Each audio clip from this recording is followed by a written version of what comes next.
ಹೇಳ್ತೀನಿ, ಅದನ್ನು ತಾವು ಕೂಡ ರಿಪೀಟ್ ಮಾಡೋಂಥದ್ದು. ಭಾರತದ ಸಂವಿಧಾನ, ಭಾರತದ ಜನತೆಯಾದ ನಾವು ಭಾರತವನ್ನು ಸಾರ್ವಭೌಮ,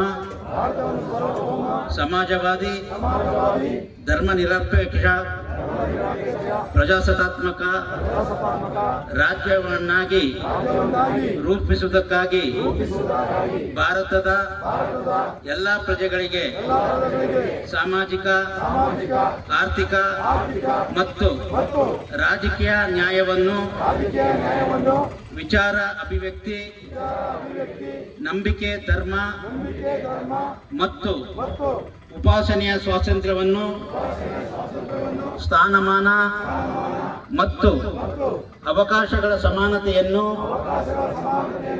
ದೊರೆಯುವಂತೆ ಮಾಡುವುದಕ್ಕಾಗಿ ವ್ಯಕ್ತಿ ಗೌರವ, ದೇಶದ ಏಕತೆ ಮತ್ತು ಸಮಗ್ರತೆಗಾಗಿ ಎಲ್ಲರಲ್ಲಿ ಭ್ರಾತೃತ್ವ ಭಾವನೆಯನ್ನು ಮೂಡಿಸುವುದಕ್ಕೆ ದೃಢ ಸಂಕಲ್ಪ ಮಾಡಿ ನಮ್ಮ ಸಂವಿಧಾನ ಸಭೆಯಲ್ಲಿ 1949ನೇ ನವೆಂಬರ್ ತಿಂಗಳ 26ನೇ ದಿನದಂದು ಈ ಸಂವಿಧಾನವನ್ನು ನಮಗೆ ನಾವೇ ಅರ್ಪಿಸಿಕೊಂಡು ಅಂಗೀಕರಿಸಿ ಶಾಸನವಾಗಿ ವಿಧಿಸಿಕೊಂಡಿದ್ದೇವೆ. ಜೈ ಭಾರತ್.